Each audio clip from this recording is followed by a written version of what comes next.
physician. And growing up in a home with a mom that was an anesthesiologist, I saw firsthand the unique rewards and challenges of being a woman in medicine, but also a South Asian woman in medicine, which comes with its own set of unique challenges, yet I think we bring so much to the medical field. In fact, South Asians, I think, are now one of the most largest minorities within the medical field, not only in the US, but globally. So we no longer are a minority within medicine. And the importance of women in medicine is extremely key. As Dr. Sudhakar mentioned, women have a unique way of connecting with their patients that often men do not. We're seen as more compassionate, we're seen as more caring. Women are, better listeners, they're better able to connect.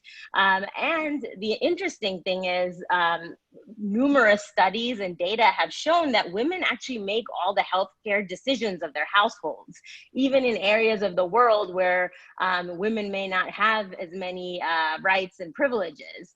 And that fact is very interesting to me, because the majority of marketing for that reason is directed towards women. So most commercials are directed towards women, especially when they pertain to healthcare decisions.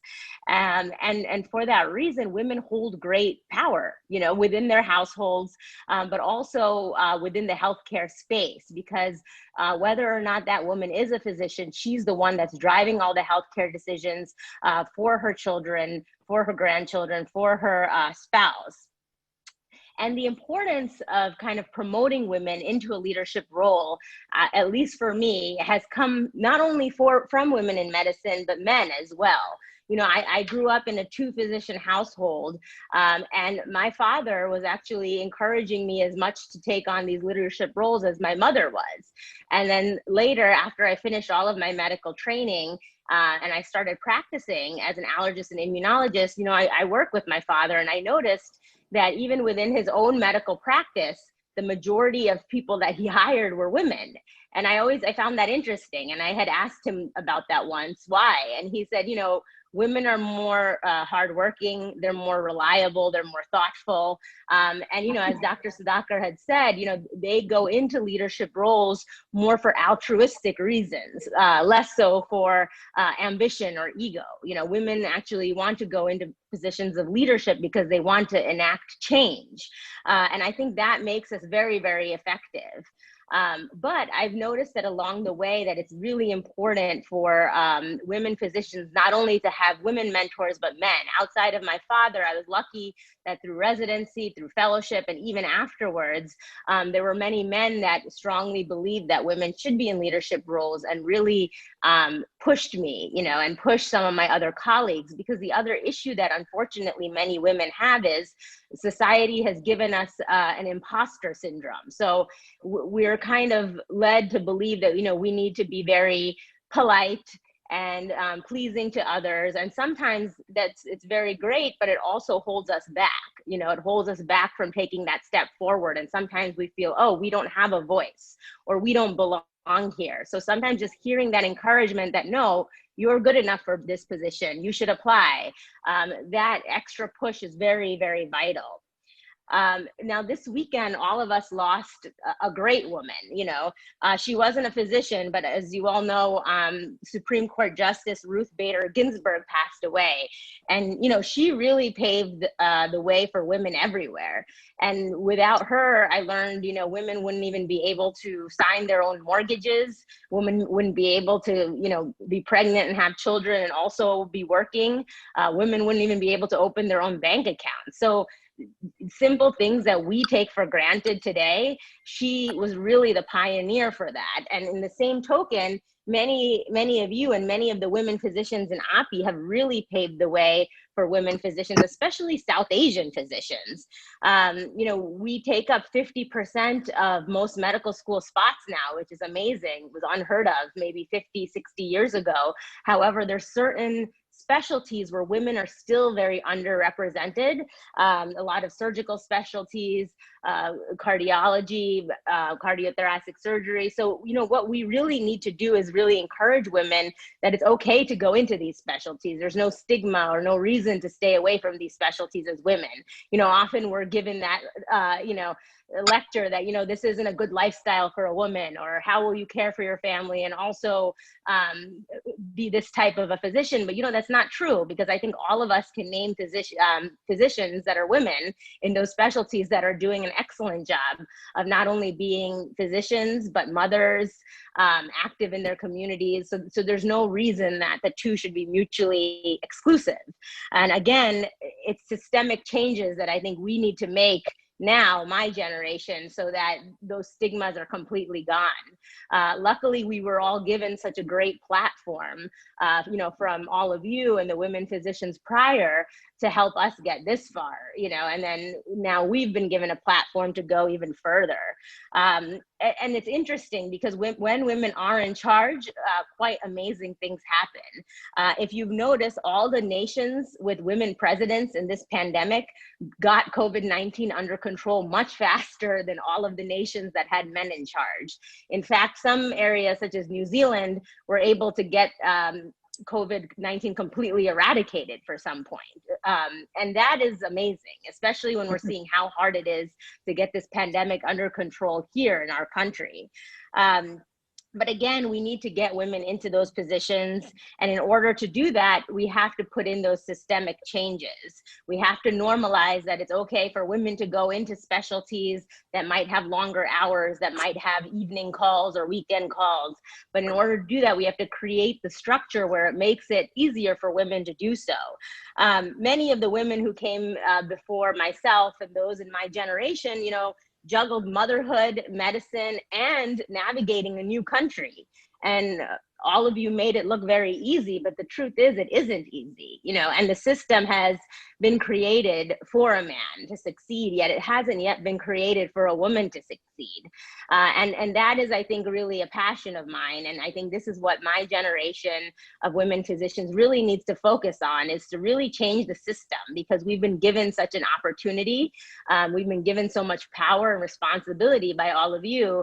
And it really reminds me of a very nice quote from another South Asian female that says, you know, I stand on the sacrifices of the women before me, thinking, what can I do so the women after me can see farther? And I really think that is will be my goal as my professional ambitions and aspirations. And I hope I can teach the same values and goals to future generations of women physicians to come. So I'll end with that. I know there's many excellent speakers coming, and thank you so much for having me. It's really a big honor. I really do love AAPI, and like I said, it's like home to me. Thank you, Purvi. I've seen you growing up just right in front of me and Sampath, and your speech is excellent. And I'm so proud of you. Thank you. And I think now I would like to introduce the Consulate General India, Atlanta. And last minute, I invited her, very short notice. And I'm so grateful she could join us today. And she will go back right after giving her speech, because she has got a hectic program today. And it is my great pleasure to introduce Dr. Swati Kulkarni.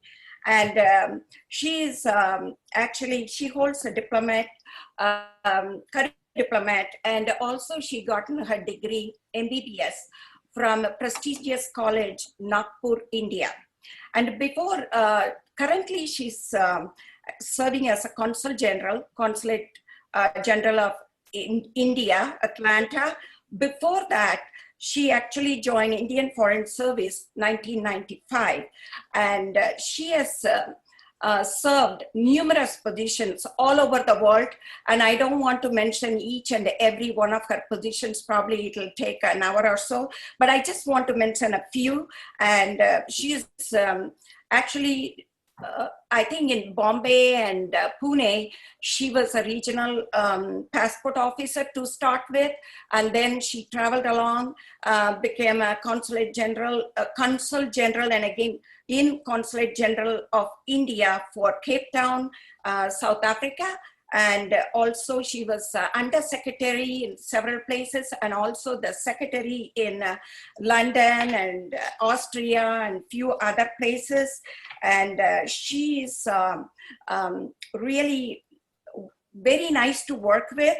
And ever since I have known her, she has been dedicated, hardworking person, and she's always the ardent supporter for women rights and gender equality. And she works with a lot of developmental issues, and she's a great supporter of API. And it's my great pleasure again to welcome Dr. Swati Kulkarni, who's Consul General and General, and today's our guest of honor. Please welcome Dr. Swati Kulkarni. Thank you, Udayaji, for your kind introduction. A very good morning to all of you. I'm always pleased to join any API function, and it's a special pleasure to join Women in Medicine Month organized by API's, Women Forum. Since being a doctor, I always have this connection with API, where I feel always nostalgic, and I have that bond because I share my earlier avatar, what we call the medical career. So when I was in medicine, I remember I read about first Indian American physician, Dr. Anandibai Joshi. Those were days when 1890s, she came and she became the first Indian American physician under very hard circumstances. So her determination, her perseverance was really an inspiration and motivation for all of us. And since then till today, we have really traveled a long distance, and that too very successfully. I can see many women who are choosing medical as a career, and that's increasing year by year. So that's a very positive development. To fight this COVID-19 also, I have seen Indian scientists and doctors who are fighting a very hard battle, and they are on front line. The prominent Indian organizations like API, among others, they are playing a vital and critical role. And women physicians of all doctors, the women physicians are also on front line, and they are doing their bit. They are working from hospitals, they are working from their clinics. They are also working, some of women physicians, they are doing telemedicine, they are becoming tech savvy. They are delivering their work also, from the using technology on great scale. Some of our women physicians, they are liaising with local community organizations, local other organizations, to make sure that they are helping public and also the near and dear ones. Last but not least, the glaring truth is that our all women physicians, they are balancing work as well as home. And that's real juggling, and that's a real balancing act. We applaud all of you. We are proud of your valuable contributions. And we are, your higher accomplishments. They are inspiration for all, including the younger generations. As you know, COVID-19 crisis is a huge crisis. It's a crisis on all fronts, political front, social front, cultural front. And it has changed everything in the world, including our assumption of common well-being. We took so much for granted. We have seen lockdown, social distancing. We never used these words before. We are using them so often as if they are part of our life. We have seen tragic loss of life. So this massive health catastrophe, this massive economic slowdown, so all has changed in whatever is happening in the world. But something remains unchanged, and that's we the people, our steadfast commitment, and most important, our perseverance, our tenacity, our hope. That's really important for all of us. So we all are, in this together. So like the countries, various countries that have helped to mitigate this crisis, India also did certain measures to mitigate this crisis. So our leadership, they gave a coordinated and comprehensive response, which was based on tracing, testing, containment zones, and things like that. So our response was recognized by, appreciated by WHO also. And our response, as usual, we are argumentative Indians, but we have become authentic ones now. We always deliberate various things and do our decisions within a framework of democratic and federal polity. And that's how our decision was arrived by our leadership, by consulting all the stakeholders, like our chief ministers, our ministers of health, our epidemiologists, our ICMR specialist doctors, and various other people who are concerned with this.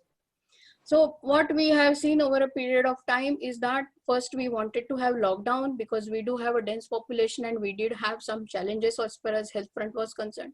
So our government used the lockdown period to ramp up our health infrastructure, to scale up our production. So now we have almost 69,000 hospitals who are giving treatment for COVID. We have 1.9 million isolation beds. We have 96,000 ICUs. We have 48,000 ventilators. So this has happened during the lockdown period, and see how, the short time we have utilized for the making it a public good. Then also on the medical equipment hub, we have scaled up the production, like PPE, the ventilators, the masks, all those sorts of things. So where now the PPE we are doing, million per day, 600 companies are there. We have lots of laboratories now, they are doing testing. And most importantly, women health workers, the grassroots health workers, they are helping us big time as far as the testing and tracing is concerned. We do have Arogya Setu app that also helps. But the women health workers are again on front line and they are doing a big job.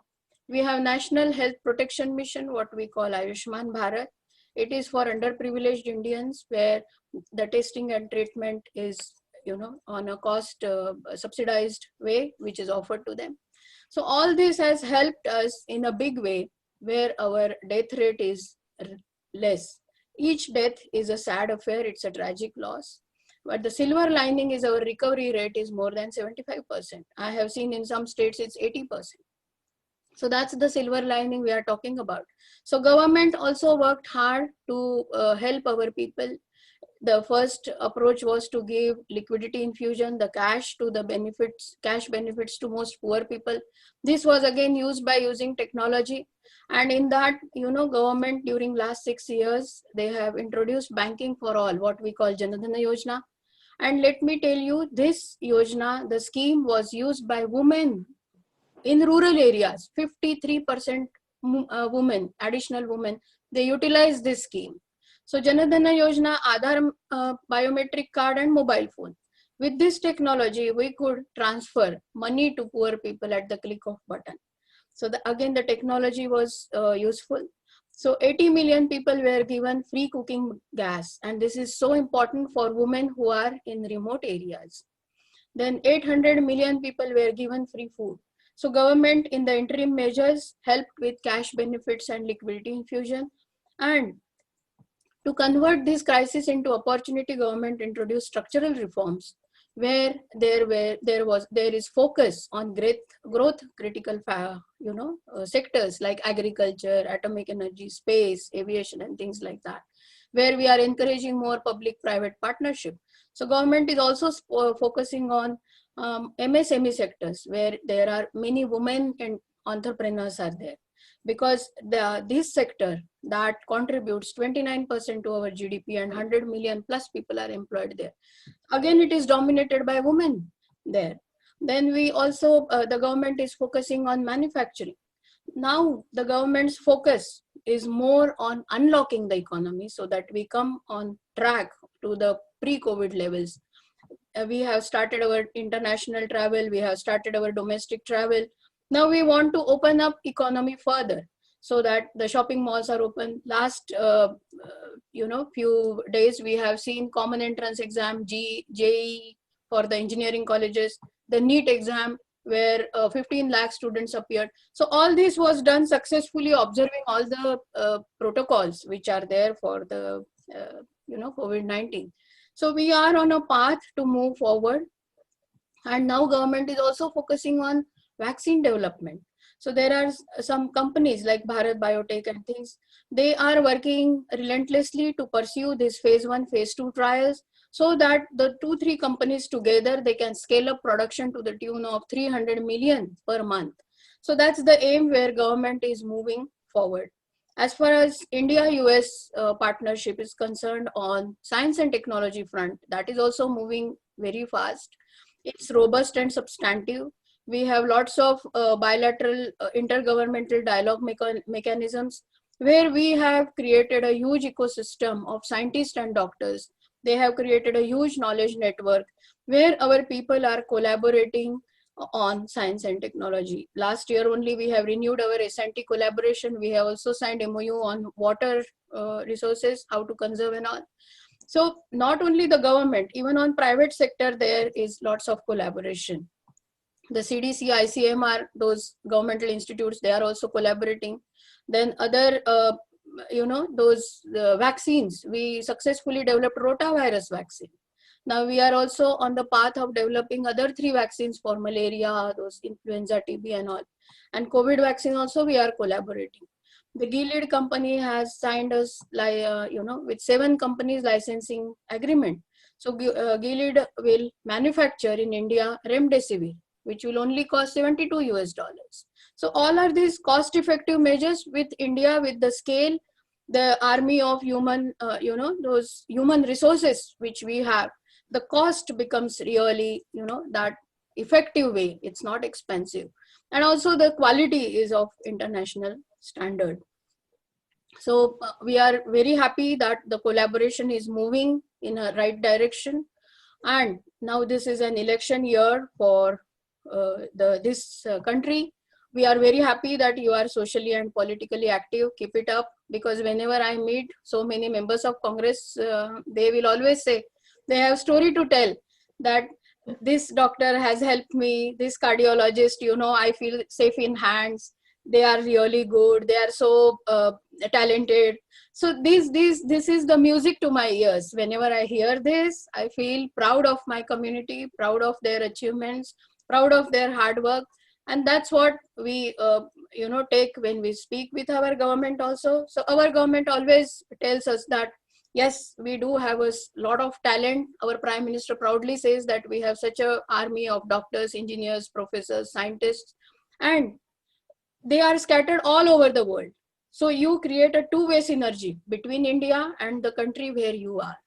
And let me tell you, in India, now we are at the cusp of medical revolution after IT revolution. So API, with its collective force of 90,000 plus doctors, it's a huge, huge force for us. In the spirit of unity and, the brotherhood and all, you all have to complement these efforts where India is emerging as a medical hub. Because during the COVID, we have already showed to the world that we are pharmacy of world. We are also emerging as a medical equipment hub. Now we just have to carry forward this revolution further and become successful, because our health industry is already $10 billion plus. And year on year, it's showing lots of growth. It's a sunrise sector. So API, with its talent, with its expertise, can collaborate with Indian counterparts. API can also collaborate with Indian organizations. You can work with all those stakeholders in India and here, because you are our vital bond. You are our strong bond where you can bring in the expertise either way.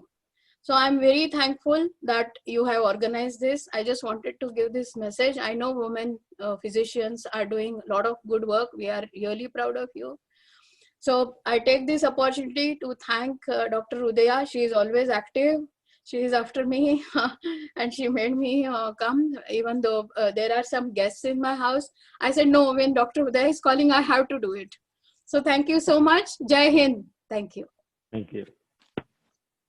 Dr. Kulkarni, thank you so much with all your hectic programs. You presented and given a very good update, and India is progressing. We know, but still we heard from you the whole detail, and you've been a liaison between India and America, and you worked so hard. Thank you again. Now I would call Dr. Bhavani Srinivasan, who's a Vice Chair of Board of Trustee and also Co-Chair of API Women's Forum. Good morning, everyone. Thanks, Udaya, for the introduction. I just want to say I'm delighted to be here, and I'm very happy to see that Anjana is back with us. Welcome back, Anjana. You know, we're saying more power to you. And it's a very illustrious gathering here. I couldn't be more proud of Dr. Kulkarni, our CG. She gave us everything that's happening with India in a nutshell. And I have to say that on a personal note, I was in India till a short while ago, and I experienced how swiftly and efficiently COVID and the lockdown was being handled. We had a few people in the place where I was residing, the building, they did test positive. So immediately a mobile unit came and tested everybody in the building free. So, you know, that was a very nice community service that they are doing, and they are continuing. On with the program. I have a rising star to present to you. It's a young lady, and her name is Dr. Soumya Vishwanathan, and she's tuning in all the way from Boston. Soumya is an MD, an MBA, and an MHCM. She's a healthcare executive with 15 years experience in leadership roles as Regional Chief Medical Officer, Chief ACO Officer, Physician-in-Chief, and Physician Quality Officer. And she has worked with large regional health systems. She completed her internship, residency, and chief medical residency at Boston University. She got her MBA from the University of Massachusetts and a master's in healthcare management from Harvard University. Right now, this young physician is leading Tenet's Health's 7 hospitals, which are based in Massachusetts and South Carolina, as their chief medical officer. She continues in her role on the Harvard University faculty as the instructor and program director for executive and continuing professional education around value-based care.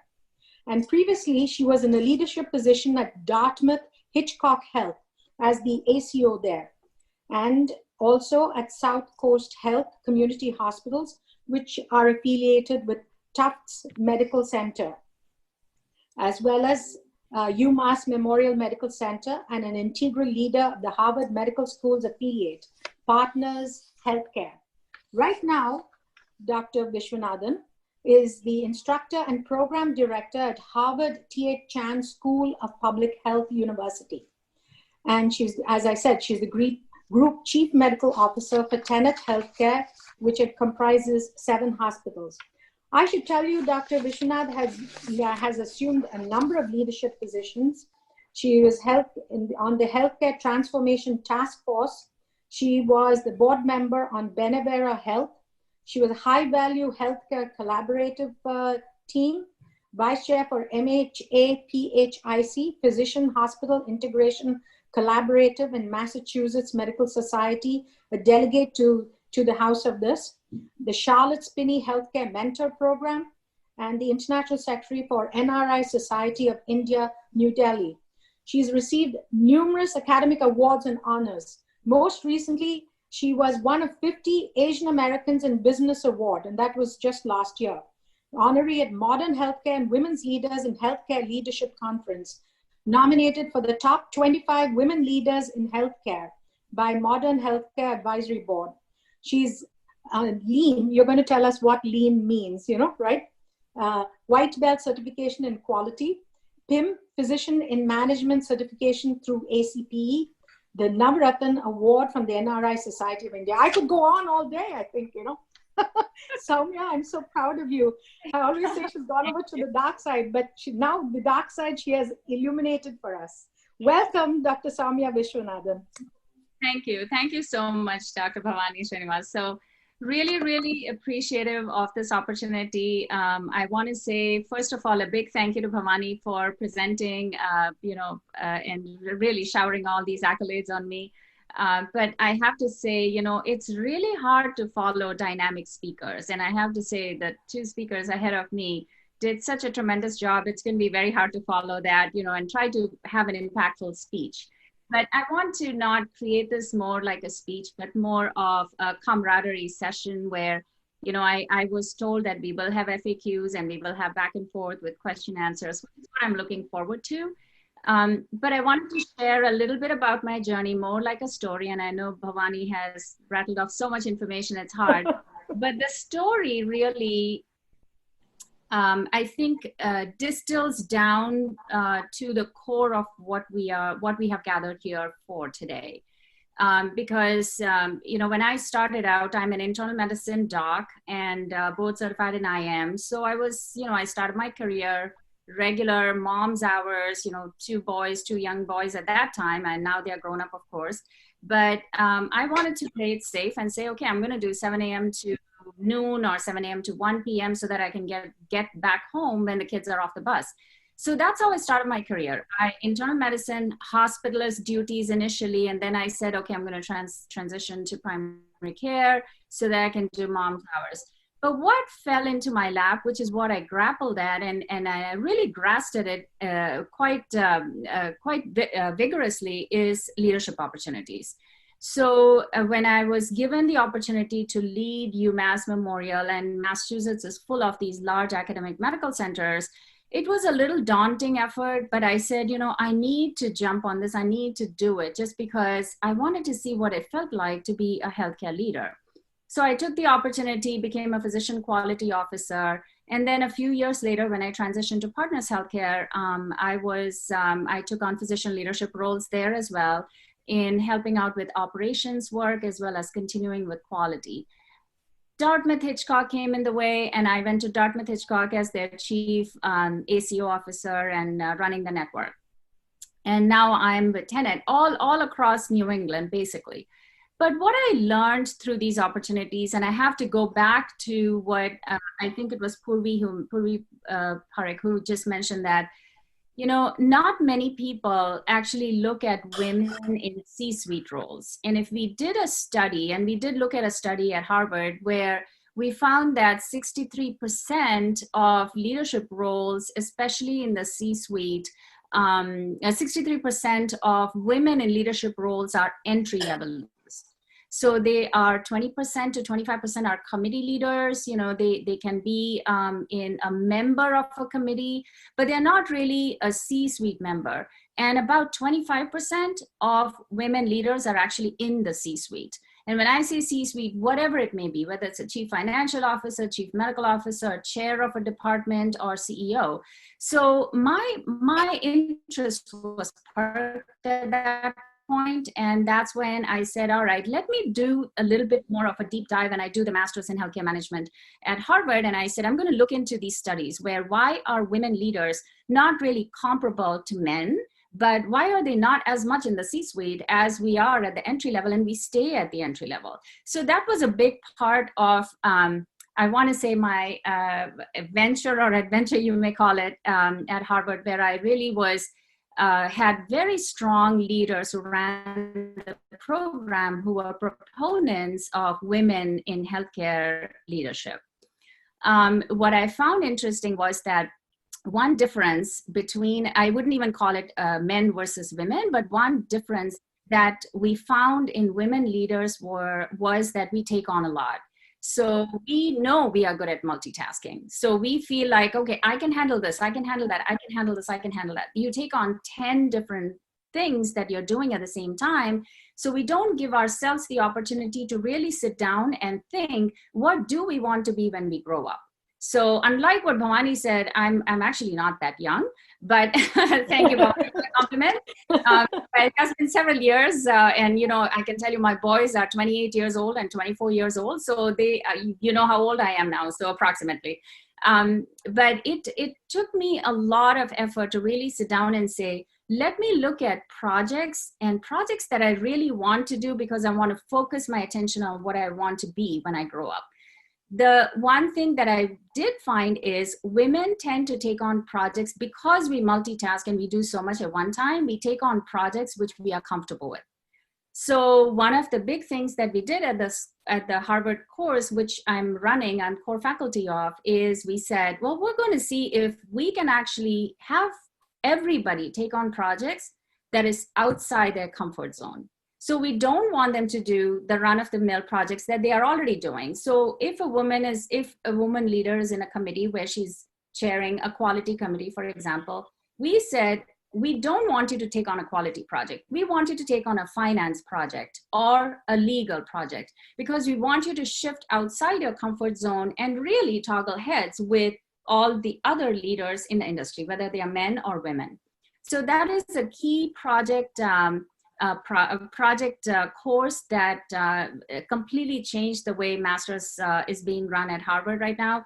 They actually enforce it, that they say, if you have in your CV anything that you're good at, we don't want you to do projects in that. We want you to take on projects that you're not comfortable with.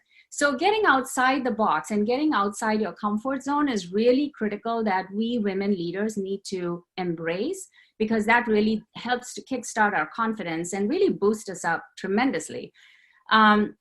The second thing I learned was that women leaders tend to shy away from, we kind of are very perceptive. We know intuitively, what the other person is feeling. I mean, that's why we have women physicians, because we are compassionate. We know what the patient is thinking even before they have uttered their words. Come in, that they are going through a painful process and all that stuff. So we are very intuitive, we are very perceptive. But what ends up happening is, in our confidence that comes out, sometimes we become a threat to our supervisors, whether they are a man or a woman. So finding that balance, you want to showcase your talents, you want to show that, I have all these skill sets and all these capabilities and everything I can do.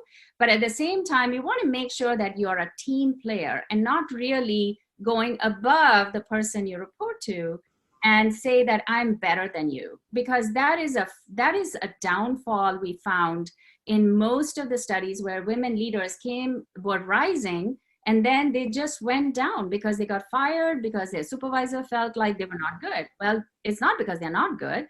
We are good. It's just that sometimes this overconfidence builds on top of everything else, and then you get kicked out because your supervisor is threatened by you. So we are actually doing a study where we are saying, what is the right balance that women leaders need to strike?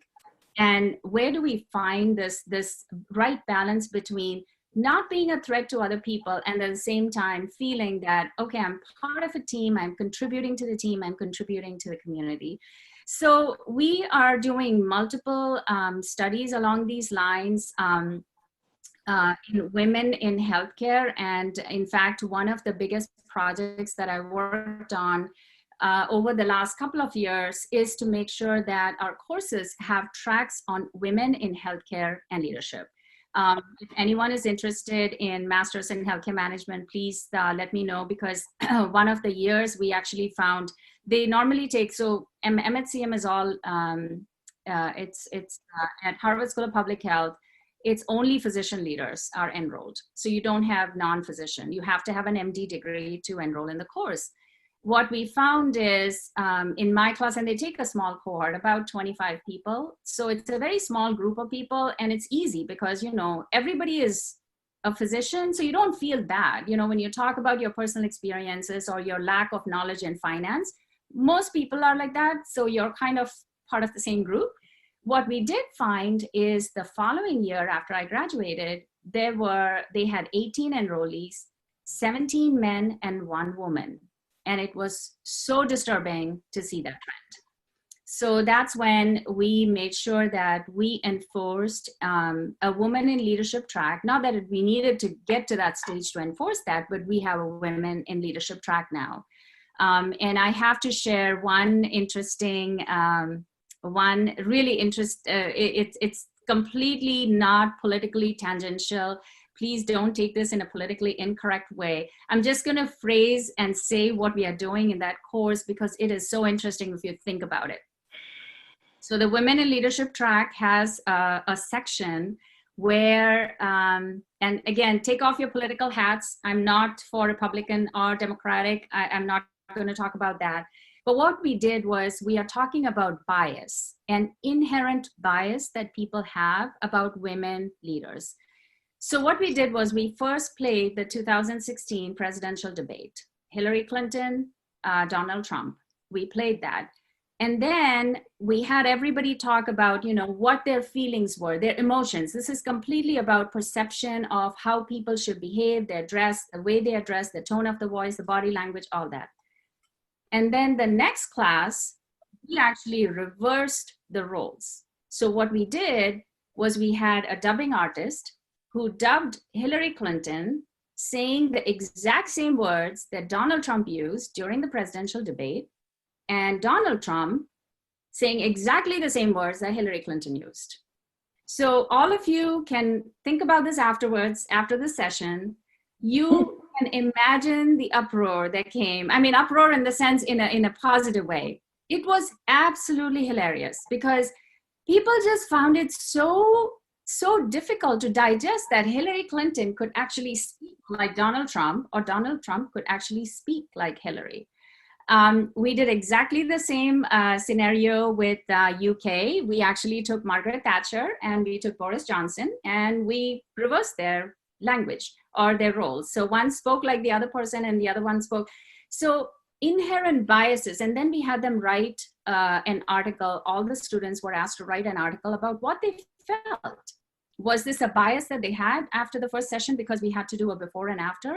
And did they find that their approach or their ability to digest how Hillary and Donald presented, or how Boris and Margaret Thatcher presented, was different just because they were speaking different languages? Did their biases change? So it was an interesting exercise. I want to say that we have continued to evolve. So I am so excited that I'm able to share this story with all of you, because I'm looking forward to feedback from all API members and non-API members, whoever is on the screen here today, to give us feedback on how much more can we involve in Women in Healthcare leadership track at the school, so that we can encourage more women leaders to be groomed and not be afraid of taking on C-suite leadership role, because we want to see that number 25% jump from 25% to a good 75% of C-suite members being women in leadership. And thank you so much for this opportunity. Again, I can't thank enough. You know, it's easy to tell stories, and this is why I went into a story format rather than showing off numbers. I hope people have enjoyed, and please do circle back to me with your feedback. Thank you. Oh my gosh, yes. Thank you, Soumya. That was so insightful and so delightful. It's very interesting because, yes, women always have this, you know, I think they are timid or they are too aggressive, you know. So it's one or the other. So it's a very delicate balance to strike a note between the two. So this way they continue to forge ahead, because otherwise, as you say, they get fired or they get left by the wayside, or, you know, yes, it's a very delicate balance between the two. Thank you so much for telling us all this. And I love the stories. We will have you back on another panel. And also, by the way, we have to make you an API member. Dr. Sudhakar Jonalagooda, our president, is here. Yeah, Dr. Sudhakar, he's such a lovely person. I must introduce you to him at some point in person. And we are going to make you an API member too. So I'm signing up today. I'm signing up. Yes. Oh, Thanks ever so much. You know, we will invite you back. Thank you. Now on with the show. It's my pleasure to call Dr. Kusum Punjabi to the stage, and she will introduce our next speaker. Kusum is my fellow co-chair on this Women's Forum, and she's also former president of YICG, correct? I mean, YCG? Okay, but she'll introduce herself. Okay, there you go, Kusum. Hi, thank you all for being here today. September, as everyone knows, is Women in Medicine Month. So 1 month of the whole year, we celebrate female physicians, which is such a big, big honor for all of us because women are still a huge minority in medicine. And, this particular Women's Forum is a grand kind of comeback for Dr. Anjana Samadar, who is a COVID survivor, a leader for API, and we are so, so proud of having her here. And with Dr. Udaya Shivangi as our advisor, amazing co-chairs, and with a phenomenal president like Dr. Sudhakar Jonalagada, who's always, always boosting us. I'm so grateful for this forum today. I cannot thank the speakers that just already went by, Dr. Swati Kulkarni, Dr. Soumya Vishwanathan, Dr. Purvi Parikh, all just phenomenal. And it is such an honor to introduce our next speaker, who is so near and dear to me. Medicine is such a high stress, high energy arena for all of us. And as female physicians who are juggling so many tasks, motherhood, daughterhood, being leaders in healthcare, as Dr. Vishwanathan said, being leaders in medicine, it is an environment where we really need to do a lot of self-care as well, which is very important for us. So one of the biggest leaders of self-care, promoting meditation worldwide, she was the representative of the Brahma Kumari organization at the UNICEF. She's the director of the Peace Village Foundation in Catskills, New York. She's a pediatrician from GS Medical College in Maharashtra, who did a residency and internship right here in New York. She's a phenomenal doctor. One of the first lectures she talked about was as a meditation instructor way back in 1982 till present. She's currently the co-founder of Point of Life Healthcare, which essentially promotes healthcare meditation every Sunday evening for healthcare workers from 8 to 8:45 p.m. She's just oozing with love and energy. She's phenomenal, and it is my honor to introduce all of you to none other than Dr. Kala Iyengar from Brahma Kumari Foundation. Dr. Iyengar, the stage is yours.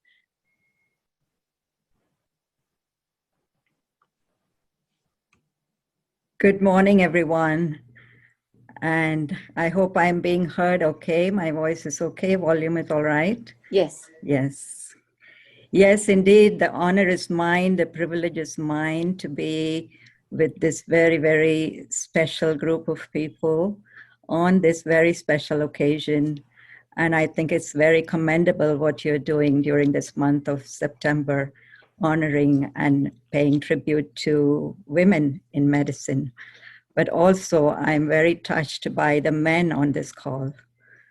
So big hands to all those who are attending the Women's Forum program today. I too, I think like my previous speaker, would like to kind of follow the same pattern. It's not so much a talk.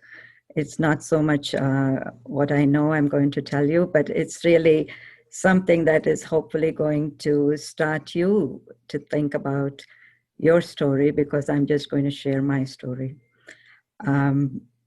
As not necessarily as a woman physician as such, or an Indian woman physician as such, but as a soul on its journey, which I think all of us are, right? We're all on our own little path, our journey. So as much as I think we're all in different places, doing different specialties, at different stages in the game of our practice professionally, I just feel that we are all travelers on the same path. And in fact, I feel I have left some of you on this path and kind of separated myself into not being in active practice. But whenever I have occasions like this to meet as a group, I really appreciate and admire the companionship and the sweet memories it brings back. So my story goes like this. And I think several years ago, about 40 years ago now almost, I was, happily or so-called happily settled as a practicing pediatrician in New York City. And I think what I can really go back to is really coming back home at every day almost, and checking for my fulfillment level. I know, I think it's like a mercury, isn't it? We all come home and we ask ourselves, what have I done today? What do I feel so good about? What can I do better? And I used to be one of those people, and I would always check my fulfillment level. And many things, of course, I would feel very, very happy about. But there's also many things I would say not that I could do more, but really people need more. Not so much that I could do more, but people really need more. And so I was really always checking on what I think you call as, in Hindi, in Indian language, it's a very beautiful word. It's called Seva Bhav. I think most physicians, most of us women physicians really come to this field out of that Seva Bhav, which is really the desire to serve. And so what I want to pick up on today is really the aspect of leadership. I never looked upon myself as a leader, nor do I look upon myself as one right now. But one of the concepts that really attracts me, and this is something that I think has picked up in even the corporate world and perhaps in the medical world a little bit, is the idea of servant leadership, being a servant and a leader at the same time. In fact, you are a servant first and then a leader. Today, of course, I'm able to verbalize it in this way, but at that time, I believe I was not able to really pinpoint my finger. What was I missing in my serving life, in my medical life, professional life? And I think today, looking back, I would say these are the qualities, of course, the qualities of a servant leadership, especially in the medical field, is really to do with those qualities of compassion, healing, empowerment, really acting as one rather than the superiority complex. So I would go back to that model of servant leadership, I think, perhaps which we can all kind of look at and see where are we listening well? Do we have that quality of empathy, building community? And these are not really taught in schools, right? Medical schools, and and it's a very prescribed form that we go out of medical schools with. And perhaps some of the times we find ourselves maybe hitting the dead end street with those prescribed forms of, communication, treatment, strategies, and so on and so forth. So I wouldn't really say, I was at a dead end street and therefore I was looking for something, but really I consider myself to be very lucky because all of these things were happening subliminally. I was not really, taking actively any steps to make myself, feel more fulfilled. But a moment came that I was exposed to a spiritual path of understanding life differently, understanding disease differently, understanding death differently, and understanding my role as a healthcare worker differently. And I think I was really very touched by that. And that is almost like saying, like when I go back and said, why did I not feel fulfilled? Because there is more I can do. It was almost like we were, as physicians, just touching the tip of the iceberg, and the whole iceberg was waiting underneath the water, right? So really looking at health, life, disease, death, all of that in a very holistic way. And I know really having this dream that, yes, how some of us are attracted to preventive medicine, for example. Before we would say, we were so focused on curing illness. And then, of course, a day came and we wanted to shift our energy to building equally enough of our energy around prevention.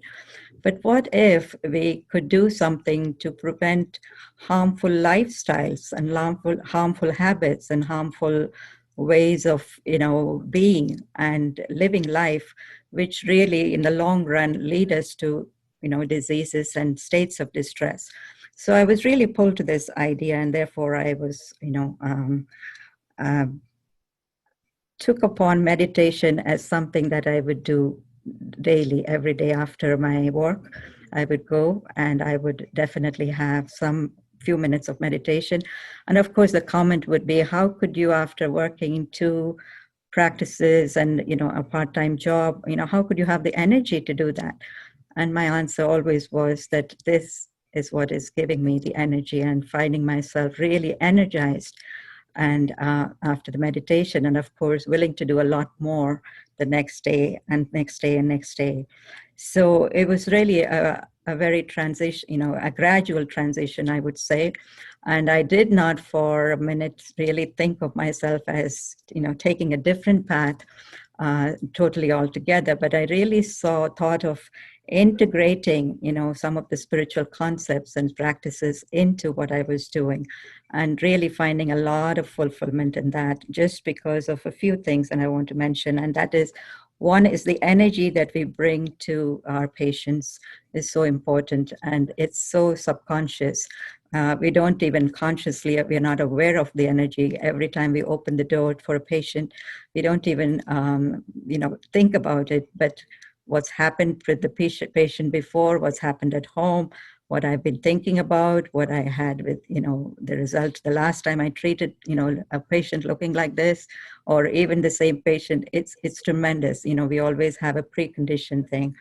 And so I think the energy level that I found myself walking into a patient's room was so different. And you could really tell from the response of the kids, for example, when they would see me before, how they would be either picking up the stress or the anxiety or the worry in my face.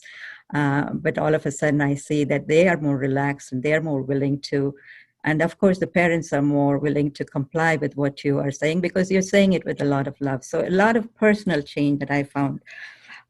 Because knowledge is not everything. Even our personal experience, professional experience is not everything. But there's something of a spiritual wisdom, I think, that I was finding myself growing with, and bringing the energy of comfort and healing, and something more sustainable. As I said, I wasn't getting as tired as before, whereas before it was tiring to have a long day like that. But this was like more sustaining and more sustainable. So a lot of what I found is that there are so many blocks, as many of the speakers have said already before, that we find ourselves in. That, one is, of course, the time constraint. We want to give our best to patients, but we don't have the time to do it. And this is another area where I found a lot of solution, in the sense that even though you have the same 5 minutes, but you can take a lot more or give a lot more in those 5 minutes. Why? Because you're giving through a consciousness, awareness, a mind-to-mind giving, so to speak. Our energy is being transferred. So, for example, the listening, even we listen, but we are attending to something else, or we're thinking of something else. So to be totally present for the patient, and to listen carefully and compassionately. So many areas that I can develop, I can say that, this was really becoming apparent for me, that, this is how life should be, this is how work should be, this is how relationships should be, and so on and so forth. I just also want to say that, in reference to some of the things that have come up about women's qualities, compassion as one of the major qualities. The downside of the compassion is compassion fatigue. And so we give the best of ourselves to everybody that comes our way, because that's how we feel, that's our dharma, so to speak. But at the same time, we don't think of ourselves. And so this whole aspect of self-care that Dr. Kusum just mentioned, this is what has been giving me the most satisfaction lately. Yes, I do not actively practice medicine or pediatrics, but I take a lot of pleasure and pride in arranging, putting together groups of people to really start thinking about themselves. The healers have to take care of themselves before they can heal others. We all know that. Healer, heal thyself, heal thyself. So we have been having a lot of programs to that effect. And I was also thinking of what can we as physicians, as women physicians, or whatever physicians do differently if we were to adopt, something that is a little more holistic and a little more spiritual in the nature of our giving and sharing and treating. What are some of the things that we might be able to effectively, create? And at this time, I want to make reference to a hospital that's been set up in the headquarters of the Brahma Kumaris called the Global Hospital Research Center. And that gave me a lot of incentive, a lot of inspiration to say that, it's not that spirituality and healthcare are two different things, but we can integrate them very beautifully. And this hospital is actually staffed by physicians, nurses. Of course, it's in a rural setting, and of course it serves rural areas and really underprivileged areas.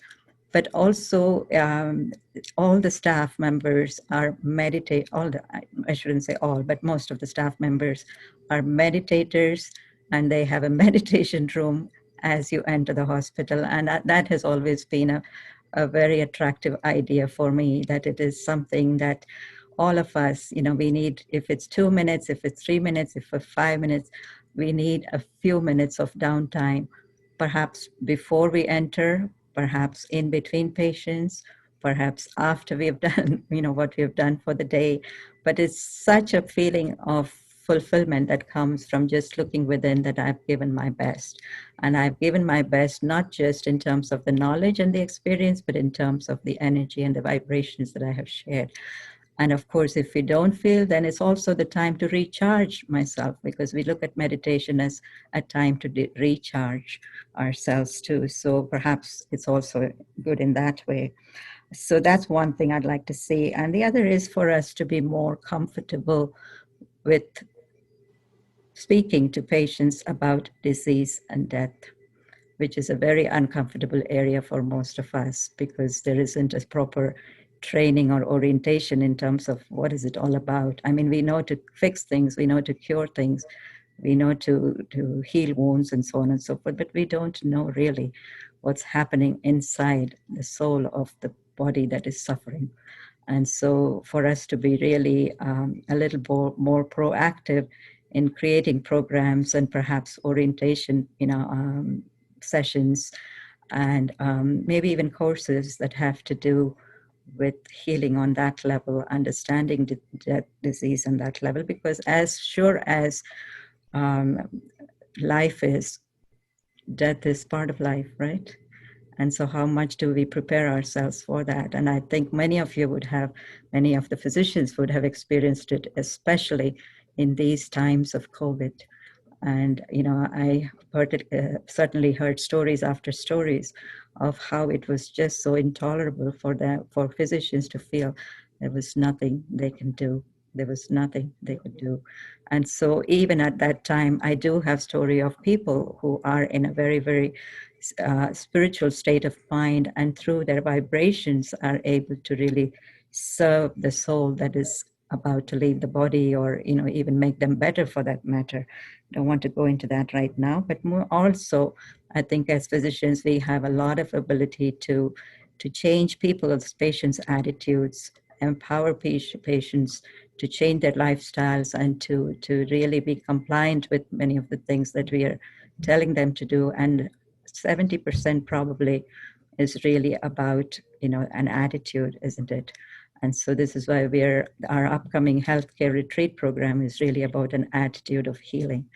How much do we walk into the patient's room or the bedside with an attitude of healing, which means that we are transferring a very healthy awareness to the patient. And so I wanted to also spend a little bit of time to give a very, very small little droplet almost of an experience of what it means to meditate. Of course, is a very big word, and we don't want to even use that word. What can we do in a quiet time? Can we take a couple of minutes of quiet time, perhaps even now, to see where we go? And so if I may request all of you to just drop off wherever we left the thoughts, the train of thoughts, and go to a place never came. In the head, inside ourselves, almost as if an empty room was waiting for us. An empty space was waiting for us.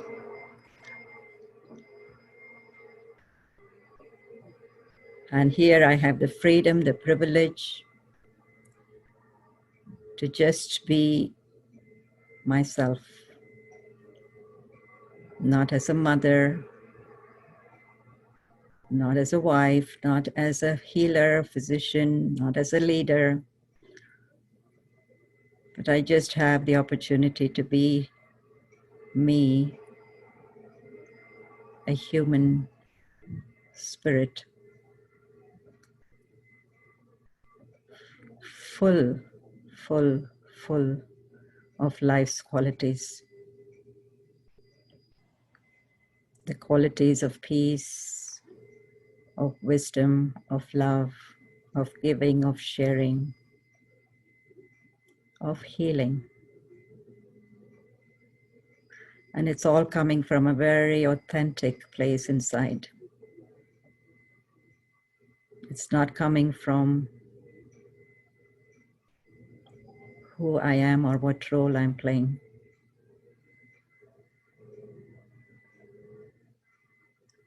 It's not coming from the pressure of what I'm supposed to do. It's not even coming from the idea that I have to fix something or make someone better. But it's a very pure place, just full of qualities of life. Peace, love, respect, joy, power.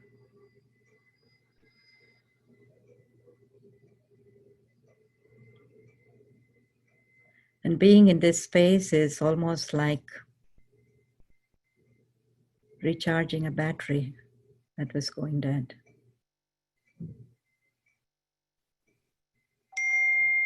So let's all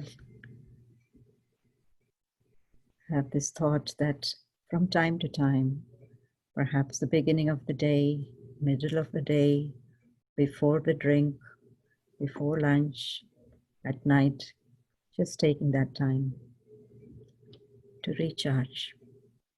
Or perhaps every time I charge my cell phone, 1 or 2 little thoughts about myself, the battery of the spirit, getting it recharged, just remembering who I am.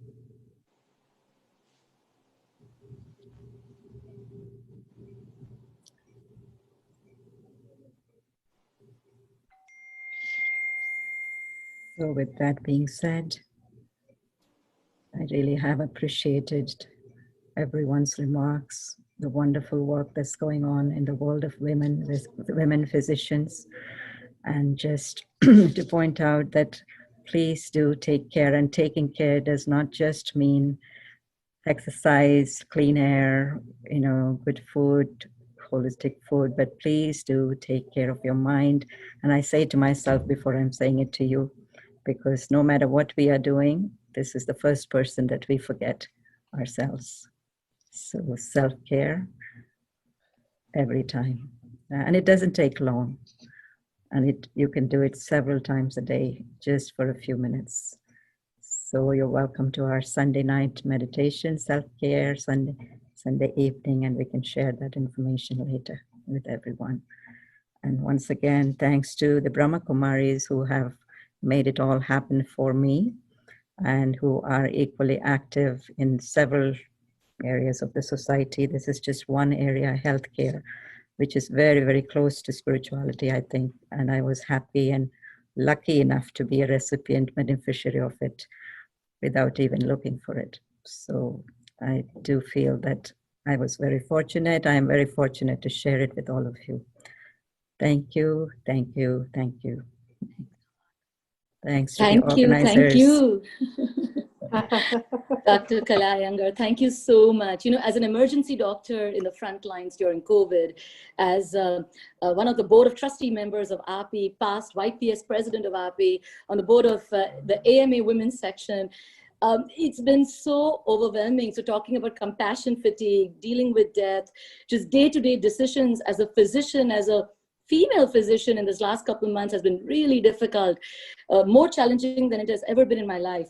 But thanks to the Points of Life Foundation, Sunday evening meditations, because I find it very difficult to just meditate, but your guided meditation, Dr. Kala Iyengar, like you did just now with all of us, of just imagining ourselves in a open space room, just feeling like a human, was so heart touching.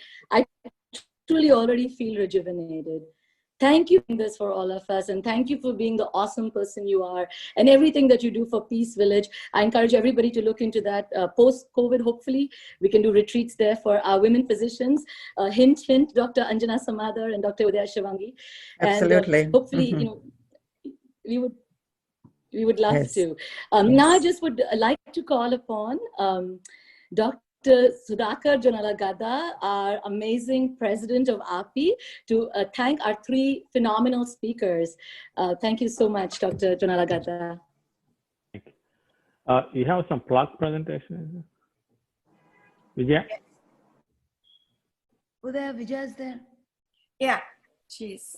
Can you put the first?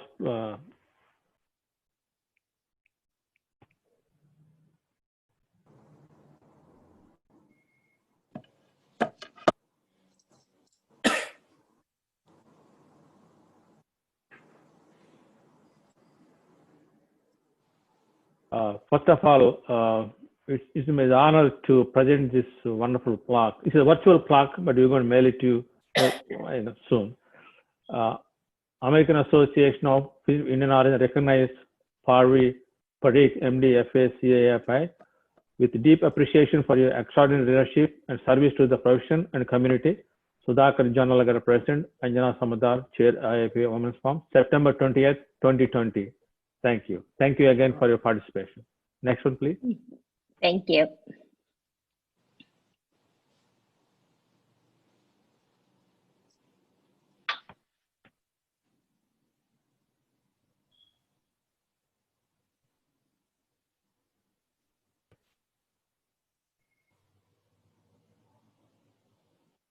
Vijay, next block, please. Thank you. Again, thank you very much. Again, the American Association of Indian Origin recognized Dr. Soumya Viswanathan with a deep appreciation for your extraordinary leadership and service to the profession and the community. Sudhakar Jonalagada and Anjana Samadar, September 2020. Thank you, Dr. Viswanathan. Excellent speaking. Thank you very much. Thank you. Thank you for the opportunity. Thank you. Next block, please.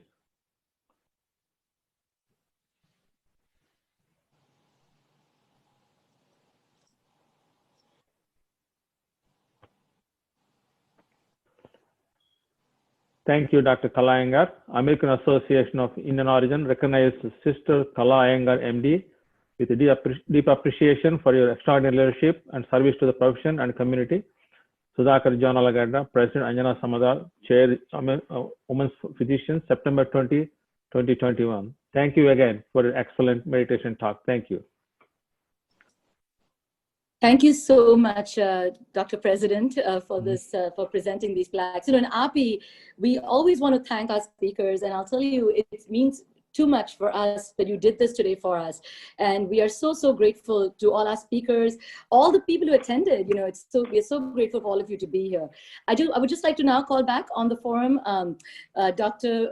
Bhavani Srinivasan. She's going to do some quick question and answer sessions, and then to Dr. Uma Jonalagada for our vote of thanks. Thank you. Thanks, Kusum. So in the interest of time, I'm only going to ask one question of each of our speakers. So probably we can start with Dr. Purvi. Did you have to break a few ceilings to get to where you are now? Yes, yes, absolutely. I think just being a woman, all of you can understand, sometimes you're not taken as seriously, and you might be discouraged. And often many of us women in medicine, immediately when people see us, they assume that we're a nurse or another part of the healthcare team, and it's often an afterthought that this person is a physician. So Yes. I think those ceilings definitely had to be broken with people's inherent biases, and also, you know, luckily Indian women have great genes, so most of us look more youthful than our age. So that is another bias that people have, in that they assume, you know, you're a woman, you're younger, and they don't take you as seriously. And I saw my own mother having to deal with many of these biases, but now I think it is a blessing to have those, you know, South Asian genes. But yes, definitely, I'm sure all of you can relate to that.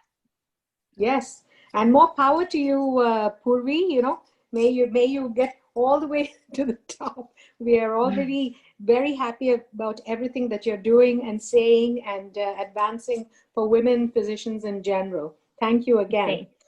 Thank Now, you. the next, you're most welcome. And this one's for Soumya. Thinking outside the box, Soumya, as physicians, what else is possible to do? Because, you know, as engineers, you know, once they have that engineering degree, the sky is the limit. They can adapt it to anything and everything, seriously.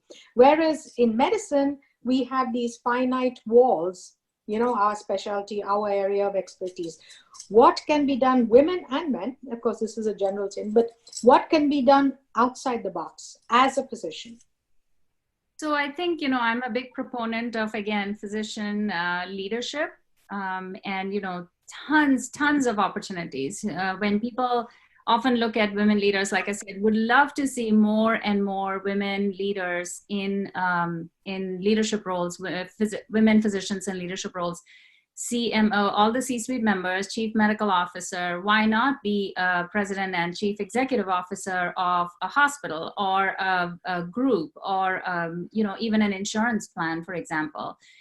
These are definitely important roles. What we are finding now is more and more women physicians are looking at leadership role in healthcare technology space, because that is becoming sort of the future, I want to say the wave of the future, because we have so much of infiltration, especially COVID has helped that, is into telehealth. So we are finding a lot of telehealth platforms that are coming around, a lot of technology, healthcare technology that has really risen over the last few years, that we find many women leaders, women physicians who are taking leadership roles as an entrepreneur, but they're also taking on leadership roles in the technology space, whether it doesn't have to be a chief medical informatics officer or a chief technology officer, but just even being an entrepreneur, thinking outside the box and saying, okay, this is something that I really had struggled with when I was a resident or when I was a physician.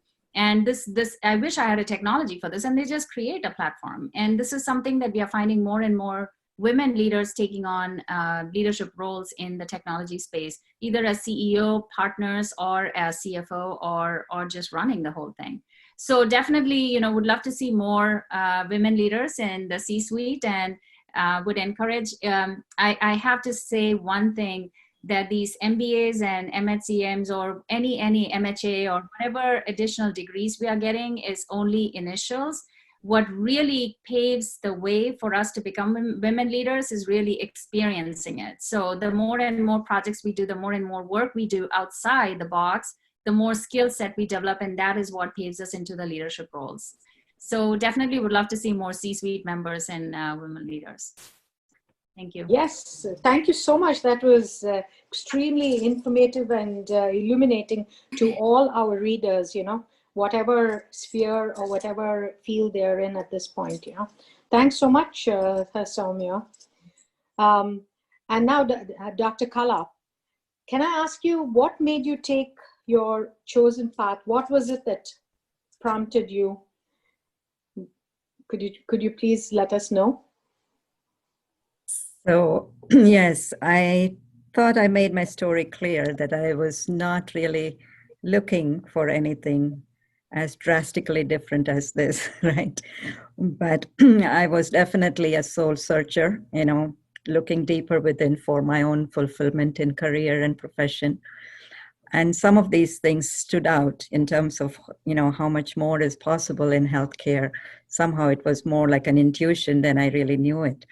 and definitely along the way came a path of wisdom, which is more holistic than what we learn in schools and colleges. And I was attracted to this way of thinking about life and death and health and disease, and practically saw the benefit of it in my own personal life. But whether I really decided on just doing this or not, as I told you, it was not in my intention. But as you know, it's very hard to hold two full-time jobs in life, right? So definitely medicine, healthcare is a very progressive field, and you have to be very upbeat, and you have to keep yourself a lot updated. But also I was being called to serve, humanity in a different way in terms of sharing, some of the aspects that we very quickly shared today about our self-identity, how that can instill more of self-respect, integrity, and fulfillment, and also efficiency in life. And most importantly, relationships. I found I took a lot of benefit from being able to be skillful, I would say. Some of the soft skills that are missing, you really have to, appreciate, as somebody really nicely said, that we may be very good in certain things, but we may be arrogant about it, or it may be picked up as arrogance, for example. So we need to have the soft skills of discriminating that or discerning that, and really presenting in a softer way, or communicating in a softer way. So I found a lot of those benefits, and so it was like a gradual transition that I had taken a lot of benefit from understanding, some of the spiritual concepts and practicing it daily. And naturally, that became my passion to also share it more and more with others, which is when I started to teach meditation and, start taking care of the meditation centers. And therefore, I ended up in a place where I was having full-time job. So I had to, at one point in time, make a choice. And that's when I said, this is my calling, and this is what I really will want to follow through. And definitely, as I said before, it doesn't mean, that I don't feel good being disconnected from the healthcare community. So these opportunities of getting together in real time, we would be meeting in Peace Village to really talk about these things. And definitely that's an invitation for all of you. But even these forums are tremendously fulfilling to me. And I look forward to these things because I feel that it's like a ripple effect. One person has an experience, then a few more are able to experience the same thing. And eventually who benefits is the whole community, especially our patient community. And so I think I'm looking forward to a lot more friends joining on the journey. Thank you. Well, thank you so much, Dr. Kala. And I should also remind our viewers that September 21st is the International Day of Peace. So tomorrow, the world celebrates a day of peace. But Dr. Kala, thanks so much for reminding us that not only is it a good idea to take care of our bodies, but we need to take care of our spiritual selves as well. Mind, body, and spirit, they all go hand in hand, and everything needs to be in accord and in balance and in shape for us to be happy with ourselves and happy with the world around us. And so much, WHO, when they spoke of health for all, they included spiritual health, actually. Physical health, mental health, social health, and spiritual health. And definitely it has repercussions. Yes. And thanks ever so much. All the speakers are just fantastic. Thank you for answering the questions. And it was very, I think all of us have taken away a lot of information today from this conference. I'm going to call Dr. Uma Jonalagada now, if you could give us the vote of thanks so we can wrap up the morning. Bhavani, as a First Lady and as a physician, I'm honored to celebrate the Women Physician Month. I'm Uma Maheshwari Jonalagada. I want to thank our chief guest, Honorable Consulate General, Dr. Swati Kulkarni, to grace this occasion. We always love to have her, and also she's a strong supporter of API, as Udaya said. I want to thank all the three speakers, Dr. Kala Iyengar, for enlightening us with the spiritual power, meditation, and deeper aspects of life. And Dr. Soumya Viswanathan, as a healthcare executive, showed us how you can be an administrator. Dr. Purvi Parikh, famous to be on television such a young age, and all of you inspired us. I want to thank our president, Sudhakar Jonnalagada, and his executive team for joining us in this celebration. Thank you. I want to thank our woman chair, and also she's a strong fighter, Dr. Anjana Samadar, and all the co-chairs and the committee members to make this happen in a short period of time. Thank you. And I want to thank all the audience for their participation. Thank you. And I want to make two announcements. We have a webinar on October the 17th on breast cancer. And the second thing is we have a women's retreat planning on by Dr. Shobha Gupta and her team at Fort Lauderdale. The dates will be announced in near future. Please stay tuned. And I want to end with one quote. You must all do the thing you think you cannot do. This is the quote by Eleanor Roosevelt, the former First Lady. And thank you all, and stay safe. Thank you. Thank you. Thank you. Thank you. Bye-bye. Thank you, everyone. Thank you. Great pleasure.